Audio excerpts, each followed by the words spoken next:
ನಮಸ್ಕಾರ ವೀಕ್ಷಕರೇ, ಜನಧ್ವನಿ ನ್ಯೂಸ್ಗೆ ಸ್ವಾಗತ. ಚಳ್ಳಕೆರೆ ನಗರದ ತಾಲೂಕು ಪಂಚಾಯಿತಿ ಸಭಾಂಗಣದಲ್ಲಿ ನಡೆದ ಆಡಳಿತಾಧಿಕಾರಿಗಳು ಹಾಗೂ ಪಿಡಿಒಗಳ ಪ್ರಗತಿ ಪರಿಶೀಲನಾ ಸಭೆಯಲ್ಲಿ ಇಒ ಡಾಕ್ಟರ್ ಪ್ರಮೋದ್ ಅಧಿಕಾರಿಗಳಿಗೆ ಕಟ್ಟುನಿಟ್ಟಿನ ಸೂಚನೆ ನೀಡಿದರು.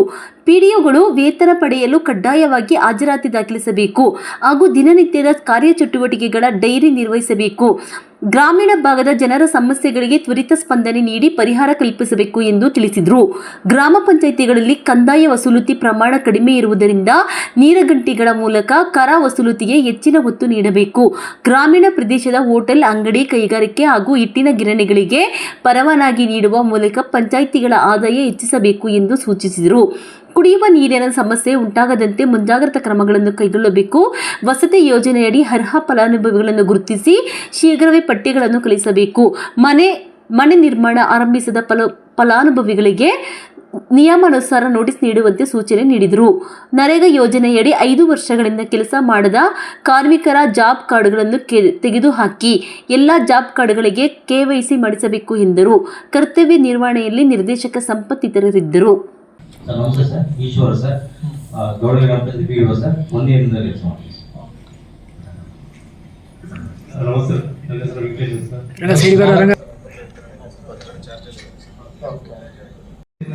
ಗ್ರಾಮ ಪಂಚಾಯತಿ PO ಕೆಲಸ ಓಕೆ.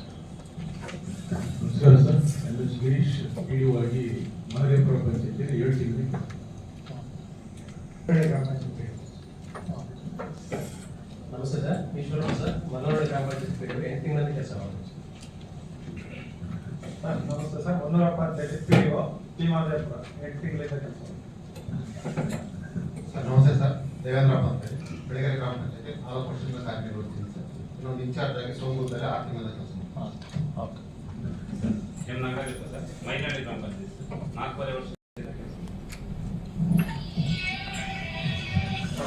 ಆಯ್ತು. ನಮಸ್ಕಾರ ಸರ್, ವಿಜಯ್ ಕುಮಾರ್ ಅಂತೇಳಿ ಮೇಲ್ಸೇವಡಿ ಗ್ರಾಮ ಪಂಚಾಯತಿ PDO 3 ವರ್ಷ ಕೆಲಸ ಮಾಡ್ತೀನಿ ಸರ್. ನಮಸ್ತೆ ಸರ್, ಅದೇ ಕುಮಾರ್ ಅಂತೇಳಿ ಚರ್ಮಕಲ್ಲಿ PDO ಸರ್.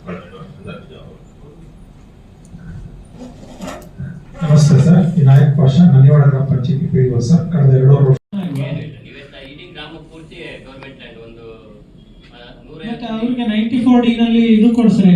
ಅಲ್ಲ ಸರ್, ಕೊಡ್ಲಿಕ್ಕೆ ಅದು ಇದನ್ನ ಹಾಕ್ಬೇಕಲ್ಲ, ಅಲ್ಲ ಕಂದಾಯ ಗ್ರಾಮದ ಕಂದಾಯ ಇಲಾಖೆಯವರದ್ದು. ಕಂದಾಯ ಗ್ರಾಮ 94D ನಲ್ಲಿ ಅಪ್ಲಿಕೇಶನ್ ಹಾಕಕ್ ಹೇಳ್ಬೇಕು ಅವ್ರಿಗೆಲ್ಲ. ಹೌದು ಸರ್, ಅಕ್ರಮ ಸಕ್ರಮದಲ್ಲಿ ಅರ್ಜಿ ಹಾಕಬೇಕು. ಅದು ಇಷ್ಟೊಂದು ನಡೀತಾನೆ ಇತ್ತಲ್ಲ ಅದು 8 ತಿಂಗಳಿಂದ. ಇಲ್ಲ ಸರ್, ಅಕ್ರಮ ಸಕ್ರಮ ಅರ್ಜಿ ಯಾವಾಗಲೂ ಅಕ್ರಮ ಸಕ್ರಮ 94D ಅಪ್ಲಿಕೇಶನ್ 94D ಗೆ ಅಪ್ಲಿಕೇಬಲ್ ಆಗಲ್ಲ ಅವರು. ಮಿಟ್ಲೆ ಕಟ್ಟೆ ಗ್ರಾಮ ಮಾಡಿದ್ದಾರೆ, ಬಟ್ ಇದು ಆ ಗ್ರಾಮನ ತಗೊಂಡಿಲ್ಲ ಸರ್ ರೆವಿನ್ಯೂ ಇಲಾಖೆ. ಸೊ ಎಂಟೈರ್ ಗ್ರಾಮ 7 ನಂಬರ್ ಇದೆಯಾ? ಹೌದು, ಅಂದ್ರೆ ಒಂದ್ ಸ್ವಲ್ಪ ಇದೆ, 150 200 ಮನೆ ಮಾತ್ರ ಗ್ರಾಮ ಠಾಣ ಬರುತ್ತೆ. ಆ ಗ್ರಾಮ ಮಿಕ್ಕಿದೆಲ್ಲ 7 ನಂಬರ್ ಅಲ್ಲಿ ಇದೆ. ಹೌದು, ಗವರ್ಮೆಂಟ್ ಸರ್, ಯಾರ ಹೆಸರಿದೆ ಜಾಗ? ಗವರ್ಮೆಂಟ್ ಸರ್ಕಾರಿ ಜಾಗ. ಅದಕ್ಕೊಂದು ಪ್ರಪೋಸಲ್ ಕಳಿಸ್ಬಿಟ್ಟು ಅದಕ್ಕೆ 5-6 ಲೆಟರ್ ಕೂಡ ಕಳಿಸಿದೀನಿ. ಇಲ್ಲಿಗೂ ತಹಶೀಲ್ದಾರ್ ಎಲ್ಲರಿಗೂ ಲೆಟರ್ ಬರೆದಿದ್ದೀವಿ. ಅಲ್ಲಿಂದ ಇಲ್ಲಿವರೆಗೂ ಏನೂ ಆಗಿಲ್ಲ. ಸರ್ವೆಗೆ 2 ಸಾರಿ ಕರ್ಕೊಂಡು ಹೋಗಿದ್ದೀನಿ. ಸರ್ವೆ ಮಾಡಿ ಸ್ಕೆಚ್ ಕೂಡ ಕೊಟ್ಟಿಲ್ಲ. ಗ್ರಾಮ ಠಾಣದಲ್ಲಿ ನಮ್ಗೊಂದು 2 ಎಕರೆ ಜಾಗ ಸಿಗುತ್ತೆ. ಆ ಜಾಗ ಮಾಡಿ ಅಂತ ರಿಸರ್ವ್ ಮಾಡ್ಬಿಟ್ಟು ಅವ್ರಿಗೆ 2 ಎಕರೆ ಗ್ರಾಮ ಠಾಣ ಕೂಡ 2 ಎಕರೆ ನಮ್ಗೆ ಖಾಲಿ ಇದೆ. ಅದನ್ನ ಮಾಡ್ಕೊಟ್ಟು ಕೂಡ ಅಟ್ಲೀಸ್ಟ್ ಅದರಲ್ಲೇ ಹಕ್ಕುಪತ್ರ ಕೊಟ್ಟು ಮನೆಗೆ ಕನೆಕ್ಟ್ ಮಾಡ್ಕೊಬೋದು. ಅದನ್ನ ಎಸ್ಕ್ರೋ ಅಕೌಂಟ್ ಅಲ್ಲಿ ಎಷ್ಟು ಅಮೌಂಟ್ ಬಾಕಿ ಇದೆ ಅನ್ನೋದನ್ನ ಇವತ್ತು ಬೈ ಆಫ್ಟರ್ನೂನ್ 15 ಗ್ರಾಮಗಳು 15 ವಿಲೇಜಸ್ ಆಯ್ತು. 15 ವಿಲೇಜಸ್ ಅನ್ನೋ ಗ್ರಾಮ. 15 ವಿಲೇಜಸ್ ಗಳಲ್ಲಿ ಏನೇ ಸಮಸ್ಯೆ? ಟ್ಯಾಂಕರ್ ಅಲ್ಲಿ ಏನಾದ್ರು ಹೊಡಿತಾ ಇದೆ? 2 ಟ್ಯಾಂಕರ್ ಹೊಡಿತು. 2 ಟ್ಯಾಂಕರ್ ಯಾವ ಮೂರದ ಸರ್, ಶ್ರೀನಗರ ಕಪ್ಲೆ PDO ಇದ್ದಾಳ್ರಿ. ಹಾಗೆ ಹೇಳ್ರಿ, ಏನ್ ನೀರಿಂದು ಏನಿದೆ? ಖಾಸಗಿ ಬೋರ್ವೆಲ್ ಟ್ಯಾಂಕರ್ ಅಂತಾರೆ. ಅಪ್ಡೇಟ್ ಮಾಡ್ಕೊಳ್ರಿ. ಇಲ್ಲ, ಖಾಸಗಿ ಬೋರ್ವೆಲ್ ಕರೆಕ್ಟ್ ಸರ್. ಖಾಸಗಿ ಬೋರ್ವೆಲ್ ಸರ್.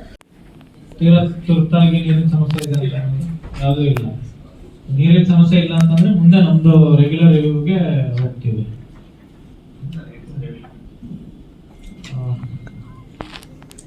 ಫಸ್ಟ್ DCB ಇಂದ ಶುರು ಮಾಡ್ತೀನಿ.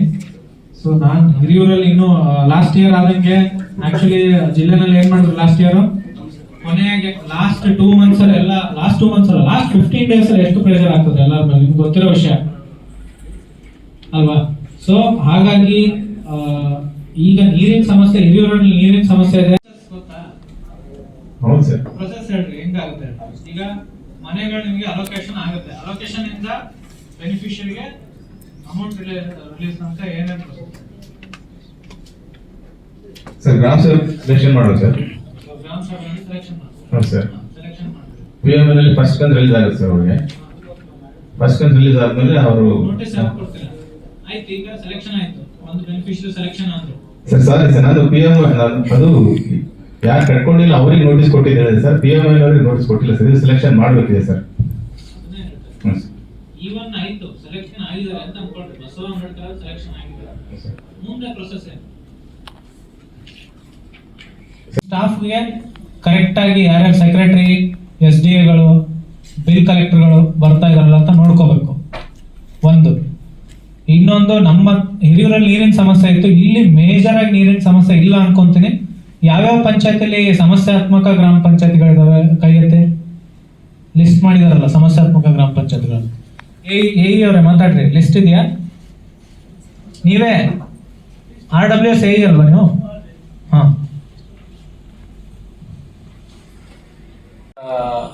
ವಹಿಸ್ಕೊಂಡು ಒನ್ ಡೇ ಆಯಿತು. ನೆನ್ನೆ ಬಂದು ರಿಪೋರ್ಟ್ ಮಾಡ್ಕೊಂಡಿದ್ದೀನಿ. ಸೊ ಯಾಕೆ ನಿಮಗೆ ಇವತ್ತು ಸಭೆ ಕರೆದ್ವಿ ಅಂತಂದರೆ, ಸೊ ನಿಮ್ಮ ಹತ್ರ ಈಗ ನಾನು ಯೂಶ್ವಲಿ ಇಲ್ಲಿ ಕೇಳ್ಪಟ್ಟಿರೋದು ಫಸ್ಟ್ ಅಟೆಂಡೆನ್ಸ್, ಒಂದು ಪರಿಚಯ ಮಾಡ್ಕೊಳಂಗಾಗುತ್ತೆ, ಇನ್ನೊಂದು ಪ್ರೋಗ್ರೆಸ್ ರಿವ್ಯೂ ಮಾಡೋಕ್ಕಾಗುತ್ತೆ ಅಂತ ಕರೆಸಿದ್ದು. ಸೊ ಅಟೆಂಡೆನ್ಸ್ ನೋಡ್ಬೇಕಾದ್ರೆ ಇಲ್ಲಿ ಯೂಶ್ವಲಿ P2 ಅಟೆಂಡೆನ್ಸ್ ತಗೊಳ್ದೇನೆ ಅಟೆಂಡೆನ್ಸ್ ನಿಮಗೆಲ್ಲ ಸ್ಯಾಲ್ರಿ ಆಗ್ತಾ ಇತ್ತು ಅನ್ಕೊಂತೀನಿ ಅಲ್ವಾ? ಸೊ ಹಾಗೆ ನಾನು ಹಂಗೆ ಮಾಡಲ್ಲ. ಹಿರಿಯೂರಲ್ಲಿ ಕೇಳ್ಕೊಳ್ರೆ ಮಿನಿಮಮ್ 15 ದಿನ ಆದರೂ P2 ಅಟೆಂಡೆನ್ಸ್ ಇರಬೇಕು. ಇನ್ನು ಬೇರೆ ಇದಕ್ಕೆ ಬೇರೆ ಡೇಸ್ಗೆ ಎಲ್ಲೆಲ್ಲಿ ನೀವು P2 ಅಟೆಂಡೆನ್ಸ್ ಹಾಕಕ್ಕಾಗಲ್ವೋ ಅದಕ್ಕೆ ನಮಗೆ ಡೈರಿ ಕೊಡಬೇಕು. ನಾನು ನಿಮಗೆ ಸ್ಯಾಲ್ರಿಗೋಸ್ಕರ ಇದು ಮಾಡೋದಾಗಲ್ಲ, ಮಾಡಕ್ ಹೋಗಲ್ಲ, ಅಂದ್ರೆ ಡಿಲೇ ಮಾಡೋದಾಗಲ್ಲ ಮಾಡಲ್ಲ. ನೀವು ಡೈರಿ ಸಬ್ಮಿಟ್ ಮಾಡ್ರಿ, 31st ಸಬ್ಮಿಟ್ ಮಾಡ್ರಿ, 1ನೇ ತಾರೀಕು ನಿಮ್ಗೆ ಸ್ಯಾಲ್ರಿ ಮಾಡ್ಬಿಡ್ತೇನೆ. ಯಾಕೆ ಅಂತಂದ್ರೆ ನೀವು ಪಂಚಾಯತಿಲಿ ಇದ್ರೆ ಅರ್ಧ ಸಮಸ್ಯೆಗಳು ಅಲ್ಲಿಗೆನೆ ಸಾರ್ಟ್ ಔಟ್ ಆಗುತ್ತೆ. ಜನ ಇಲ್ಲಿಗೆ ಬರಲ್ಲ ಹುಡ್ಕೊಂಡು. ನಾನು ಇಲ್ಲಿದ್ರೆ ಜನ ದುರ್ಗಕ್ಕೆ ಹೋಗಲ್ಲ ಹುಡ್ಕೊಂಡು. ಸೊ ಎಲ್ಲರಿಗೂ P2 ಅಟೆಂಡೆನ್ಸ್ ಕಂಪಲ್ಸರಿಯಾಗಿ ಸ್ಯಾಲ್ರಿ ಮಾಡ್ಬೇಕು ಅಂದ್ರೆ EST ಇದಕ್ಕೆ ಕೊಡ್ಬೇಕು. ಇದು ಯಾಕೆ